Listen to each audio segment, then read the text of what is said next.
দেখাচ্ছে? কার ভয়টাকে দেখাচ্ছে? ওই যে আমার ভাইটি আজকে মারা গেল, যে আমার ভাইটি সুসাইড করলো, জাহির ভাইটি সুসাইড করলো, এর দোষ তো সরকারকে নিতে হবে।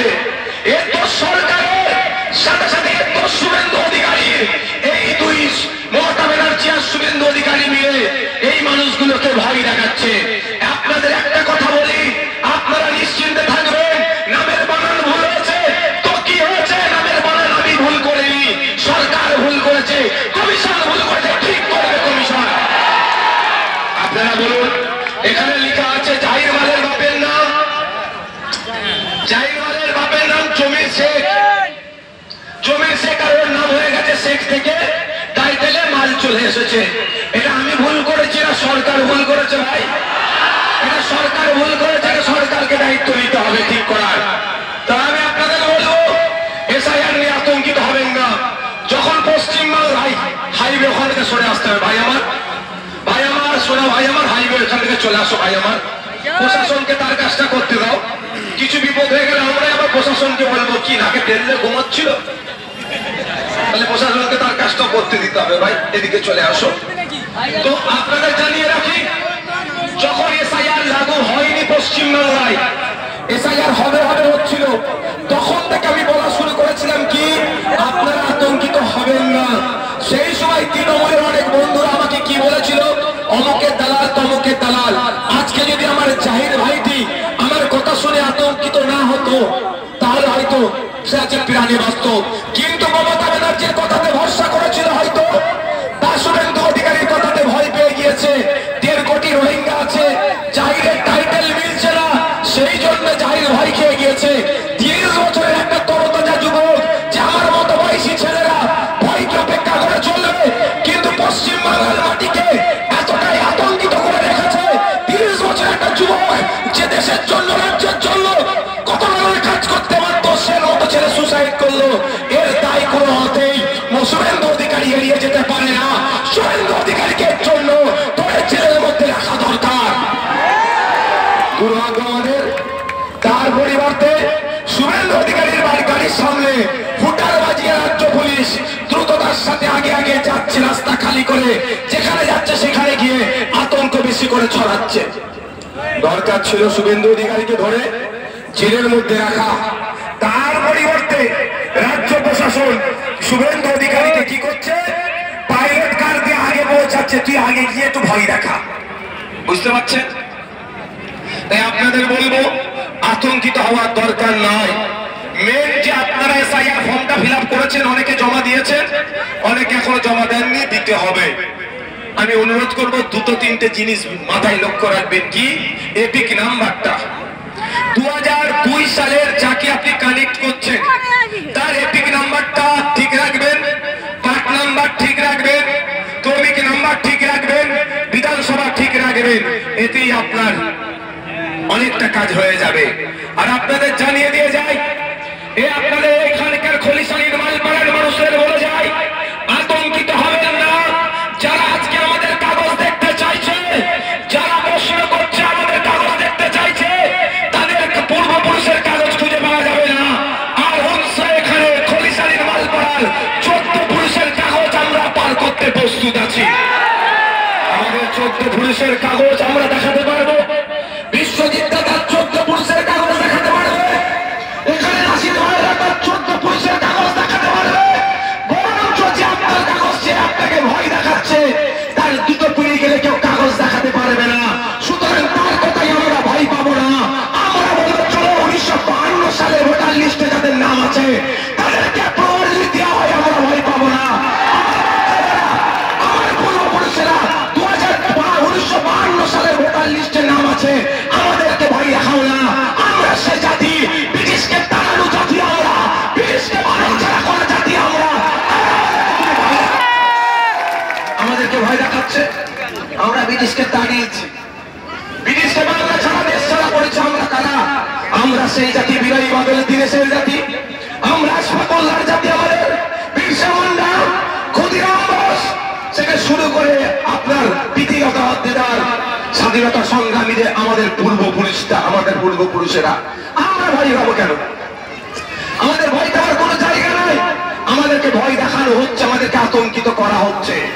আজকে এখানে দাঁড়িয়ে এসআইআর নিয়ে আলোচনা করার দরকার ছিল না, এখানে দাঁড়িয়ে আমাদের প্রশ্ন করার দরকার ছিল, এখানে দাঁড়িয়ে প্রশ্ন করার দরকার ছিল খলিশারিতে যে স্কুলটা আছে সেই স্কুলের টিচার নাই কেন, এখানে দাঁড়িয়ে প্রশ্ন করার দরকার ছিল হাওড়া জেলায় যে সমস্ত প্রাইমারি স্কুলগুলো আছে অনেক স্কুলে শিক্ষক নাই, শিক্ষক শূন্য স্কুল চলছে কেন, এই প্রশ্নটা করার দরকার ছিল।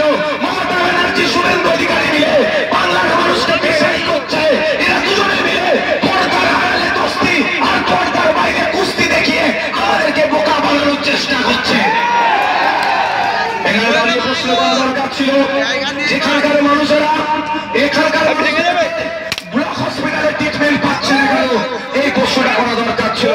এখানে দাঁড়িয়ে প্রশ্ন করার দরকার ছিল মানুষের রুজি রুটি কমে যাচ্ছে কেন, বেকারের সংখ্যা বেড়ে যাচ্ছে কেন, এখানে দাঁড়িয়ে প্রশ্ন করা দরকার ছিল। এখানে দাঁড়িয়ে প্রশ্ন করা দরকার ছিল শুভেন্দু অধিকারীর বছরকে যে আজকে দিনের স্বপ্ন দেখিয়েছেন প্রতি বছরে 2 কোটি চাকরি দেবেন, আপনারা 11 বছর পার হয়ে গেছে সরকারে আছে, তাহলে হিসাব দেন 22 কোটি চাকরি, এই 22 কোটির নাম কার সে তথ্য আগে দেন, তারপরে অন্য কোনো কথা বলবেন। এই প্রশ্নটা করা দরকার ছিল। তার পরিবর্তে সম্পর্ক জায়গাটা কি লিখতে হবে ওটা নিয়ে পাগলা হয়ে যাচ্ছে আমরা। আমার নাম নেই, বাপের নাম নেই, নানির নাম বেরিয়েছে, দাদির নাম নেই, কি করবো ওটা নিয়ে আমরা ব্যস্ত। প্রশ্ন করার দরকার ছিল এখানে দাঁড়িয়ে আজকে প্রোগ্রাম রাখা দরকার কি ছিল যে আপনি 2014 সালের আগে কেন্দ্রের বিজেপি সরকারকে প্রশ্ন করা দরকার ছিল, মোদীকে প্রশ্ন করা দরকার ছিল 2014 সালের আগে আপনি বলেছিলেন খারাপ দিন, আর 2014 পরে আজকে দিনের বলেছিলেন। আপনি তখন গল্প শুনিয়েছিলেন যে 101 টাকা দিয়ে $1 পাওয়া যাবে, এই গল্প আমাদেরকে শুনিয়েছিলেন। আমাদের মধ্যে অনেকে ভরসা করে মোদীকে ভোট দিয়েছিল, যদি আমিও ভোট দিইনি, এখানে যারা আছে মনে হয় কেউই ভোট দেয়নি। তারপরে বলছি দেশের মানুষকে কি বলেছিল, 1 টাকা দিয়ে $1 ব্যবস্থা করে দেবো, অর্থাৎ আজকে দিন নিয়ে আসবো। তো আমরা কি দেখলাম 2014 সালে 61 টাকা দিলে, কম বেশি 61 টাকা দিলে $1 পাওয়া যেত, আর 11 বছরে দেশকে এগিয়ে নিয়ে যায়নি, ক্রমশ পিছিয়ে দিয়ে গিয়েছে। এখন 79 টাকা দিলে $1 পাওয়া যাচ্ছে। তাই প্রশ্ন করা দরকার ছিল যে আপনি বলেছিলেন 1 টাকায় $1, তো কবে 1 টাকায় $1 হবে সেটাকে জবাব দিন। এর পরিবর্তে আমরা কি বলছি, বাপের নামের টাইটেল ভুল আছে, আমার টাইটেল অন্য আছে, আমি গলায় দড়ি দিয়ে সুইসাইড করে নিচ্ছি, এটা হচ্ছে না। প্রশ্ন করার দরকার ছিল, আপনি গল্প শুনিয়েছিলেন আমাদের কাছে, গল্প এই জন্যই বলছি 2014 সালের আগে কি বলেছিলেন, বিদেশ থেকে কালো টাকা ফিরিয়ে নিয়েছে, অ্যাকাউন্টে 15 লক্ষ করে টাকা দেব, 15 পয়সা কারো খলিশারির মানুষের পকেটে গিয়েছে, এই 15 পয়সা পেয়েছো, এই 15 পয়সা পেয়েছো, কিন্তু গল্প কি শুনিয়েছিল, কি শুনিয়েছিল 15 লক্ষ টাকা দেবে। প্রশ্ন করা দরকার ছিল আজকে এখানে দাঁড়িয়ে, এই মোদীজি আগে জবাব দাও, আর এখানে শুভেন্দু অধিকারী তুমি আগে জবাব দাও, এসআইআর কবে করবে, এসআইআর নিয়ে আমার পরি নয়, তুমি যেগুলো কমিটমেন্ট করেছিলে, যে প্রতিশ্রুতিগুলো দিয়েছিলে তার জবাব আগে আমাদের দাও। কার কার অ্যাকাউন্টে 15 লক্ষ করে টাকা গিয়েছে তাদের নাম বলো, আর কত টাকা বিদেশ থেকে ফিরিয়ে নিয়ে এসেছো তার লিস্ট দাও। কিন্তু আমরা যদি লিস্ট দেখাই তাহলে বিদেশ থেকে কালো টাকা ফিরিয়ে নিয়ে আসো তো দূরের কথা, এই বিজেপির আমলে বিজেপির হাত ধরে বিজেপির বন্ধুরা দেশের টাকা লুট করে বিদেশে পালিয়ে গিয়েছে। এর জবাব মোদীর কাছ থেকে চাইতে হবে, অমিত শাহর কাছ থেকে চাইতে হবে, শুভেন্দু অধিকারীর কাছ থেকে জবাব চাইতে হবে। এই প্রশ্ন করার দরকার ছিল আজকে, এই নিয়ে আলোচনা বিস্তারিত করার দরকার ছিল। তার পরিবর্তে আমি কি করছি, আমার মায়ের এপিক নাম্বার নেই, কি হবে, কি বলছি বুঝতে পারছো, আমার বাপের এপিক নাম্বার নেই, কি হবে, এই নিয়ে আমরা হয় পেরেশান। এটা তো একটা টেকনিক, একটা প্ল্যান।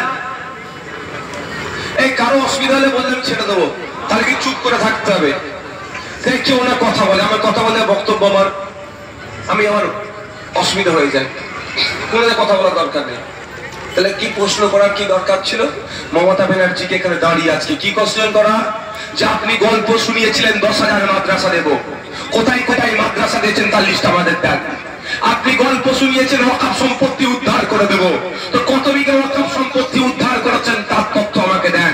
আপনি গল্প শুনিয়েছিলেন 2011 সালের আগে যে মুসলমানকে বাঁচাবো, আপনার কথাতে অনেক মুসলমান ভোট দিয়েছিল। তো প্রশ্ন এখানে খোলেশালি নয়, উলবেড়িয়া পূর্ব বিধানসভার মানুষ, আপনারা পূর্ব বিধানসভা তো, উলবেড়িয়া পূর্ব বিধানসভার মানুষ একটা হাত তুলে বলুন বিগত 14 বছরে আপনার এলাকায় একটি নতুন স্কুল তৈরি হয়েছে? বলে বলবেন ভাই হয়েছে? প্রশ্ন করা দরকার আমাদের তো, যে শিক্ষাতে মুসলমানদের, শিক্ষাতে দলিতদের, শিক্ষাতে আদিবাসীদের, শিক্ষাতে হিন্দু, শিক্ষাতে মুসলমানকে কতটা এগিয়ে নিয়ে গিয়েছেন, পশ্চিমবাংলার শিক্ষা ব্যবস্থা কতটা এগিয়ে নিয়ে গেছেন তার তথ্য দিন। এটা প্রশ্ন করার দরকার ছিল। এই পরিবর্তে প্রশ্ন কি হচ্ছে, বিএলও গুলো সবাই ট্রেনিং করতে পেরেছে তো? এ হচ্ছে না আমাদের এক একটা বিএলও এক এক রকম কথা বলছে, আর ফোন করে আমাদের পেরেশানি দিয়ে রাখছে। আর আমি কি বলেছি ভাই, ভিডিও ছেড়ে দিয়েছি কিভাবে ফর্ম ফিল আপ করতে হবে। ফর্ম ফিল আপ করে জমা দাও, তারপরে উত্তরপত্র দেয়, দুটো করে ভোটার লিস্টে আসছে তো। আপনাদের একটা কথা বলে যায়, কেউ ভয় পাবেন না, ঠান্ডা মাথায় ফর্মটা ফিল আপ করবেন। ঠান্ডা মাথায় ফর্মটা ফিল আপ করবেন। দুটো ফর্ম দিয়েছে, ফিল আপ করলে একটা ফর্ম উনিরা নিয়ে যাবে বিএলও, আর একটা ফর্ম আপনাদের কাছে রেখে দেবে। যে ফর্মটা আপনার কাছে রাখবেন বা নিয়ে যাবে, আপনার চোখের সামনে ফর্মের একদম এই গোড়ার দিকে, ফর্মের একদম গোড়ার দিকে ফর্মটা আছে, এটা ফর্ম আছে তো, ফর্মের আপনাদের হাতের ডান দিকের এই গোড়াতে, আপনাদের হাতের ডান দিকের এই গোড়াতে স্ট্যাম্প মারবে, সিগনেচার করবে, ডেট দেবে। এটা দিয়ে আপনারা রেখে দেন, তারপরে আপনাদেরকে আর কিচ্ছু কাজ করতে হবে না। যদি দেখেছি কোন বিডিও হোক, ইআরও হোক, আর নির্বাচন কমিশন হোক, অন্যায় ভাবে, অনিচ্ছাকৃত হোক, ইচ্ছাকৃত ভাবে হোক, রাজনৈতিক দলের চক্করে পড়ে হোক বা যেইভাবেই হোক, যদি কোনো বৈধ একজন ভোটারের নাম কাটে, তাহলে নির্বাচন কমিশনের বিরুদ্ধে গণতান্ত্রিক প্রক্রিয়াতে সংগ্রাম সংগঠিত হবে, ছেড়ে কথা বলা হবে না। আপনাদের জানিয়ে রাখি, আপনাদের বড় ভাইজান পীরজাদা আব্বাস সিদ্দিকী অলরেডি আমাকে বলে দিয়েছে, যেভাবে মাদ্রাসা, মসজিদ, কবরস্থান, ঈদগাহকে বাঁচানোর জন্য সুপ্রিম কোর্টে গিয়ে মামলা করেছে, আমি করেছি আপনারা জানেন, যেভাবে এসসিএর সময় মামলা করেছিলাম, যেভাবে ওবিসি সার্টিফিকেটের জন্য মুসলিম সম্প্রদায়রা যেভাবে বঞ্চিত হচ্ছে, তাদেরকে বাঁচাবার জন্য যেভাবে আমি মামলা করেছি, অলরেডি আপনাদের বড় ভাইজান আমাকে বলে দিয়েছে, নওশাদ তুই রেডি হ, পশ্চিম বাংলার যদি একজন বৈধ ভোটারের নাম বাদ যায়, সেটা নিয়ে তুই সুপ্রিম কোর্টে মামলা করবি। আপনাদের ভাই পাওয়ার কোনো দরকার নাই। নাসির ভাইরা আছে, রাজীব ভাইরা আছে, তোমার নাম দেখি রাইয়ান ভাইরা আছে, ওইদিকে আফতাব ভাই আছে, উলবেড়িয়া দক্ষিণে আরো সব নেতৃত্বরা আছে। আপনারা একটু ভয় পাবেন না, আপনাদের এখানে কথা দিয়ে যাচ্ছি, একটা বৈধ ভোটারের যদি নাম যা বাদ পড়ে, তার পাশে রাজ্যের কেউ দাঁড়াক আর দাঁড়াক, নওশাদ সিদ্দিকী দাঁড়াবে, খাম চিহ্ন তার পাশে দাঁড়াবে, তার হয়ে লড়াই করবে, তার ভোটাধিকার ফেরত নিয়ে আসবে। আপনাদের কথা দিয়ে যাচ্ছে, এখানে আমার হিন্দু হতে পারে, আমার দলিত হতে পারে, আমার মতো হতে পারে, আমার আদিবাসী হতে পারে, আমার বাউরি হতে পারে, আমার নমশূদ্র হতে পারে, আমার মুসলমান হতে পারে, যে কেউ হতে পারে, দেখার দরকার নেই। এই খলিশালীর মানুষ হতে পারে, বাঁকড়ার মানুষ হতে পারে, ওনসালির মানুষ হতে পারে, ঝাড়গ্রামের মানুষ হতে পারে, ফুরফুরা শহরের মানুষ হতে পারে, বন্ডার ঠাকুরবাড়ির মানুষ হতে পারে, পশ্চিমবাংলার যে কোনো প্রান্তের মানুষ হোক না কেন, যদি কোন একজন বৈধ ভোটারের নাম বাদ পড়ে, তার পাশে অন্য কেউ দাঁড়াক আর নাই দাঁড়াক, খাম চিহ্ন তার হয়ে আইনি লড়াই করবে। ভয় পাওয়ার কোনো দরকার আছে? কোনো ভয় পাওয়ার দরকার নাই।